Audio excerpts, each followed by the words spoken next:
Bueno, vamos a presentar lo que son fuentes de contaminación. ¿Qué es contaminación del aire? Para esto encontramos 4 definiciones, las cuales voy a citar a continuación. Pero antes de ello es que no se encuentra una definición como tal, debido a que el aire es una mezcla de componentes que varían en el tiempo y espacio, y es difícil definirlo como tal. Entonces, las que voy a citar son las que encontramos. Una de ellas es que es la presencia en la atmósfera de sustancias no deseables en concentración, tiempo y circunstancias tales que pueden afectar significativamente al confort, salud, bienestar de las personas y el que disfrute de sus propiedades, ¿no? Esta la encontramos, o esta definición está citada por American Society for Testing Material. Otra idea es que existe contaminación en el aire cuando la presencia en él de una sustancia extraña a una variación importante en la proporción habitual capaz de provocar un efecto. Esto es teniendo en cuenta que por conocimientos científicos al momento, esto es por el Consejo de Europa. La que encontramos en pantalla es que es la presencia de impurezas en el aire que puede provocar un prejuicio notable en la salud, la comodidad o los bienes humanos. Esta contaminación puede deberse a gases, vapores, partículas sólidas o líquidas e incluso radiaciones. Esta está citada por una norma en Francia. Y bueno, en México, la Ley Federal para el Equilibrio Ecológico y Protección al Ambiente menciona que se entiende por contaminación a la presencia en el ambiente de uno o más contaminantes, materia o energía, o de cualquier combinación de ellos que cause desequilibrio ecológico. Para entrar a materia de lo que son tipos de contaminación natural, existen varias definiciones. Una de ellas es que una de esas definiciones es que la podemos definir, los tipos de contaminación natural pueden ser de suelo, aire y agua. En el aire, pues la contaminación del aire de forma natural se puede destacar por distintas formas, como se puede notar en las ilustraciones, que es por erupciones de volcanes e incendios forestales. Otra de ellas es la contaminación del suelo. Esta contaminación es por corrientes de aire e igual incendios forestales. Cabe destacar que aquí hay componentes que brotan de este tipo de contaminaciones, por ejemplo, como el monóxido, el dióxido de carbono, azufre, hidrógeno, cloro, flúor, entre otros, pero estos no afectan como tal al aire, sino al momento de combinarse o de caer o de estar en contacto con el suelo, pues es lo que hace que alteren a este tipo de factores, ¿no? Otro es la contaminación del agua. Y bueno, está producida por diversas cosas, entre las que podemos encontrar los minerales que se introducen en el agua, aunque hay algunos otros minerales que están integrados en ella. Bueno, otro tipo de clasificación es que según su origen, ¿no? Lo que acabamos de ver es que la contaminación puede ser natural, pero también puede ser antropogénica. La natural es la que no está como tal definida, o más bien el hombre no interviene en este tipo de contaminación. En cambio, la antropogénica, el hombre sí interviene, o derivan de actividades que realiza el hombre. Otro tipo de contaminación lo podemos clasificar como primarios y secundarios, según sean arrojados tal cual en la atmósfera, o bien se formen debido a la presencia de diversos compuestos y la acción de la luz solar. Y otra clasificación, otro tipo, lo podemos encontrar como sólidos, líquidos y gases. En los sólidos, pues polvos, humos; en los líquidos, nieblas, aerosoles. Y una última clasificación se limita a agrupar los principales contaminantes en las siguientes familias que mencionaré. que son compuestos inorgánicos del carbono, compuestos derivados del azufre, hidrocarburos, compuestos del nitrógeno, oxidantes fotoquímicos, metales y partículas. Bueno, mi nombre es Itzel y les voy a explicar las fuentes de contaminación primarias. Estas son los que se emiten directamente a la atmósfera y son principalmente hechos por la mano del hombre. Algunos ejemplos que tenemos es el monóxido de carbono, que es una fuente de emisión dada por el tráfico y la quema de combustibles fósiles. Tenemos por otra parte lo que es el dióxido de azufre, que se debe a la quema de carbón y petróleo. Llega también debido a fuentes naturales como los volcanes. Tenemos el amoníaco, que es un gas inflamable tóxico y que causa quemaduras, y su emisión proviene de la actividad agrícola, principalmente de los pesticidas. Y tenemos las partículas de suspensión, que son constituidas por polvo, polen y cenizas, y estas son peligrosas dependiendo de su tamaño, ya que pueden llegar hasta nuestra sangre y causar diversos malestares. Luego vamos a tener lo que son los contaminantes secundarios. Estos van a provenir de los contaminantes primarios, pero dependiendo del uso o de la transformación que tengan, van a llegar a ser secundarios. Algunos ejemplos de los contaminantes secundarios vienen siendo el ácido sulfúrico, que se forma a partir del agua de vapor contenido en la atmósfera y donde se va a encontrar principalmente azufre. El azufre tiene dos contaminantes muy importantes, que es el sulfuro de hidrógeno y el dióxido de carbono. Vamos a tener por otro lado el metano, que se puede encontrar en vertederos o en la actividad agrícola también. Creo que ya lo habíamos mencionado. Y el último ejemplo es el ozono, que existe de modo natural. No obstante, también se puede producir de forma artificial. Y bueno, estos dos tipos de contaminación que les acabo de mencionar son dadas de forma natural, pero también son hechas a través del humano por su uso o por su mal uso. Cabe destacar que la mayoría de las emisiones vienen de los seres humanos y muy poco aunque se puede dar de forma natural, muy poco vienen de las emisiones naturales. Aquí tenemos algunas cifras.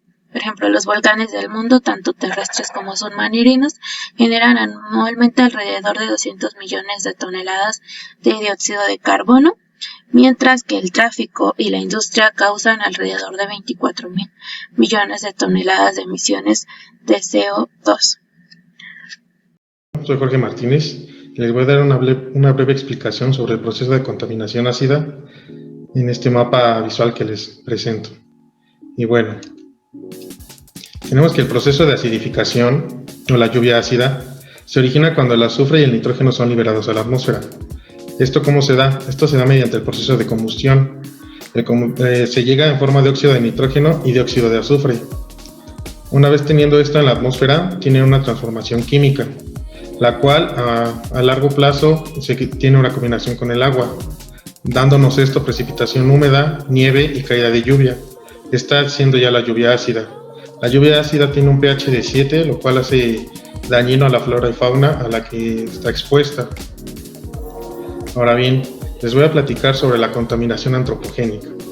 La contaminación antropogénica, diciéndolo de una forma directa, se refiere básicamente a las actividades del hombre, cualquier actividad de hombre que cause contaminación. Como dice aquí, se refiere básicamente a la profanación o contagio de las capas internas de la naturaleza, producto de las diversas actividades humanas que realizan las personas día a día. Es decir, que este tipo de agentes contaminantes implican una disminución progresiva o el aumento de sustancias líquidas, sólidas o gaseosas, que bien cualquier forma de energía radioactiva, sónica o calórica, que es muy intensa en el medio ambiente, es imposible o casi imposible diluirla, mucho menos descomponerla o almacenarla. Y no se puede hablar siquiera de reciclarla. Ahora les voy a hablar sobre los principios de la contaminación antropogénica. Bueno, tenemos que sus orígenes se remontan al siglo XVIII. ¿Esto con qué? Con la aparición de la denominada Revolución Industrial. Dentro de la Revolución Industrial, que fue entre los años 1830 y 1890, fueron estos agentes contaminantes que se hicieron cada vez más visibles. ¿Por qué? Por la sobrepoblación del hombre, porque dejaron de usar la energía física y comenzaron a ser reemplazadas por el uso de maquinaria.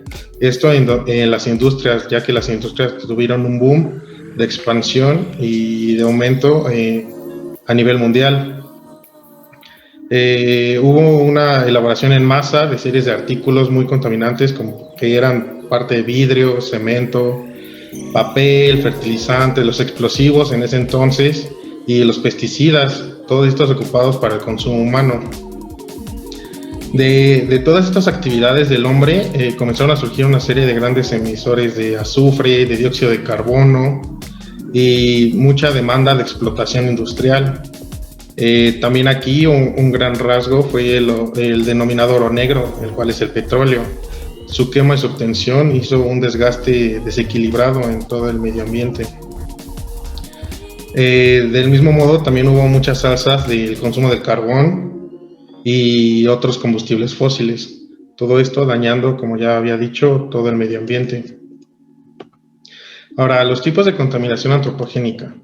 Bueno, tenemos que hay dos tipos de contaminación antropogénica, que son los primarios y los secundarios. ¿Cuáles son los primarios? Pues los primarios son aquellos que son liberados directamente desde la fuente de contaminación hacia la atmósfera. ¿Qué quiere decir? Que los hidrocarburos, el hidróxido de azufre, el dióxido de carbono, son algunos ejemplos de estos primarios. Ahora, ¿cómo se dan los secundarios? Los secundarios es por parte de transformaciones físico-químicas que se producen entre la unión de varios agentes contaminantes, que son los agentes contaminantes primarios. Ahora bien, para finalizar mi participación, ¿qué efectos da la contaminación antropogénica? Como muchos pueden darse una idea, lo principal son las enfermedades. Estas son enfermedades que causan la muerte a menores de 5 años, que se ha demostrado en diversos países del mundo, que a los 5 años no son principales causantes. También afecciones como son la malaria, la neumonía, la diarrea, tienen una relación estrecha con este tipo de agentes contaminantes. También son el mayor número de personas que padecen trastornos respiratorios, ya lo vemos en las grandes urbes como lo son la China, la India, incluso en la Ciudad de México, que una vez estando con agentes contaminantes en el aire, es muy difícil el poder respirar y se llena la gente de alergias o irritaciones, pueden ser oculares o nasales. Y bueno, sería todo por mi parte. ¿Qué tal? Yo les voy a hablar sobre BOC. BOC, por sus siglas, es un sinónimo de compuesto orgánico volátil.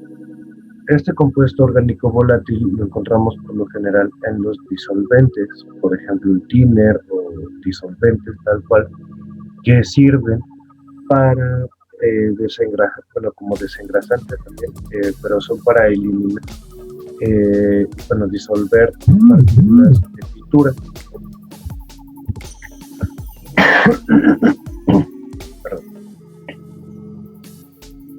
Por otra parte, tenemos los principales tipos de contaminantes en el aire. Estos contaminantes van desde el material particulado.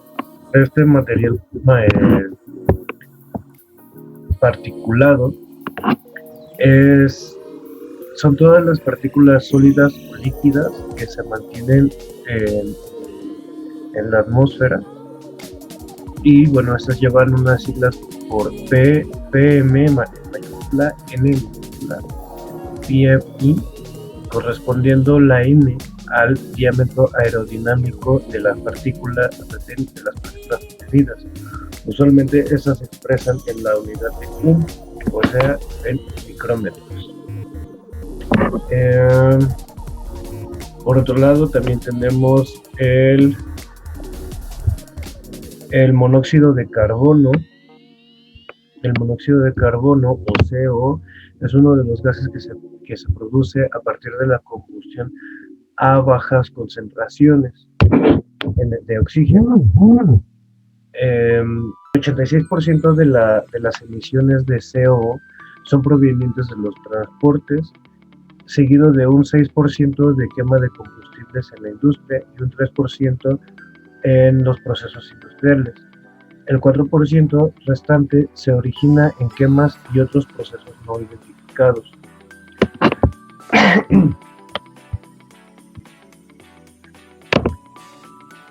Los óxidos óxidos de nitrógeno también los podemos encontrar, como el óxido de nitrógeno, NO, describe una mezcla de dos gases, óxido nítrico y dióxido de nitrógeno también. Son gases inorgánicos formados por la combustión de oxígeno con el nitrógeno en el aire. El 62% de estos gases son emitidos por transportes y la combustión generada de energías mecánicas y eléctricas, que también aportan un 30%, un 7% los procesos industriales, y el restante se origina de manera natural.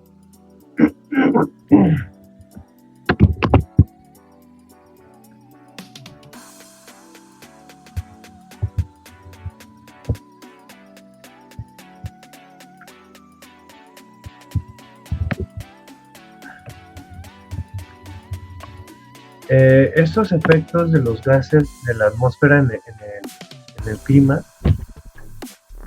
los podemos identificar como los gases, el efecto invernadero. El efecto invernadero es uno de los efectos más significativos que conocemos con mayor naturalidad. Es lo que se ha visto más afectado actualmente.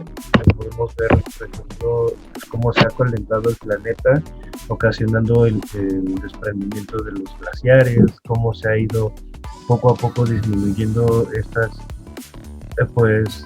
áreas que anteriormente estaban abarcadas por hielo, y ahora pues todo ese hielo se ha descongelado. Zonas calientes que son ahora más calientes que antes, y bueno, pues eso repercute en problemas mayores. Por otro lado, tenemos pues estos estadísticos de contaminación en el aire, la calidad del aire, según la Organización Mundial de la Salud, es decir, la OMS. En 2012, la contaminación del aire fue responsable de 3.7 millones de muertes en el planeta, el 11% por enfermedades pulmonares, obstrucción crónica, el 6% por cáncer de pulmón, 40% por enfermedad isquémica del corazón, 40% por accidentes cerebrovascular, y alrededor del 3% por infección respiratoria aguda.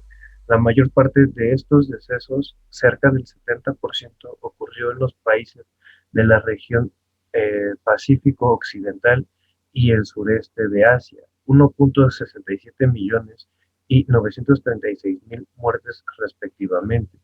Sin embargo, en el continente americano se registraron cerca de 58.000 decesos. Esto quiere decir que los factores ambientales sí nos afectan, sí es un tema de interés. Estos números pues nos están diciendo que tenemos que tomar cartas en el asunto. Las emisiones son demasiadas y causar 3.7 millones de muertes pues no es un número como para tomarse a la ligera. A continuación, mi compañera les dará más contenido. Mi nombre es Natalia Guzmán y yo voy a platicar un poquito sobre la contaminación en la Ciudad de México. La Secretaría del Medio Ambiente divide en 4 categorías las principales fuentes de contaminación: las puntuales, las de área, las móviles y las naturales. Las fuentes puntuales incluyen a las industrias, los comercios y los servicios regulados, Las fuentes de área están conformadas por instalaciones pequeñas y numerosas, pero cuyas emisiones en conjunto son considerables. Ejemplo, las viviendas, los combustibles, los solventes, residuos agrícolas o ganaderos. Las fuentes móviles no son otra cosa que cualquier transporte automotor que circula por las vialidades, mientras que las emisiones de fuentes naturales son aquellas producidas por los procesos de la vegetación y de los suelos. En la Ciudad de México, los responsables de la contaminación en un 60% es el transporte público y privado también. El 24% es de la industria, el 13% es de las casas, edificios y el 3% es de servicios. Como bien sabemos, los esfuerzos para reducir la contaminación ambiental están enfocados principalmente en las fuentes móviles, esto por dos situaciones. Son las causantes del 60% del consumo energético en la Ciudad de México y son los que generan el 78% de partículas de óxido de nitrógeno, contaminante que junto con los compuestos orgánicos volátiles son los precursores de la formación del ozono. En estadísticas más recientes publicadas por el INEGI muestran que en la Ciudad de México existen 4.7 millones de vehículos registrados que circulan y para la zona metropolitana se estiman 5.3 millones, de los cuales el 80% es para uso particular, 7% corresponden al transporte público y el 13% al transporte de carga. Esto quiere decir que hay muchísimos automóviles y por tal motivo son las ciudades con más contaminación. Bueno, la Ciudad de México y lo que es zona metropolitana.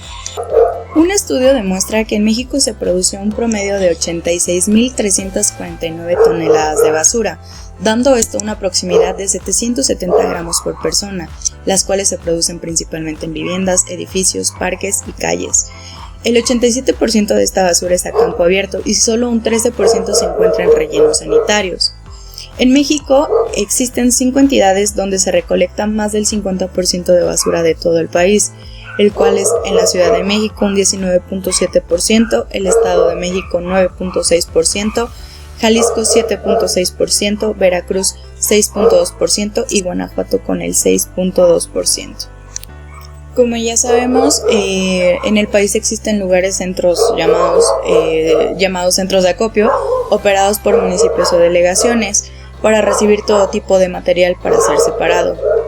En este puede ser electrónicos, electrodomésticos, cobre, bronce, plomo, papel y cartón, PET, vidrio, fierro, lámina, acero, plásticos, aluminio y otros.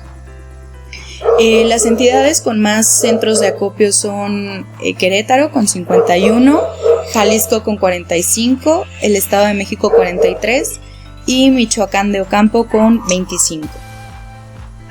Bueno, a continuación aparece una gráfica que es el cambio de variables ambientales y el Producto Interno Bruto de 1990 a 2015 en México.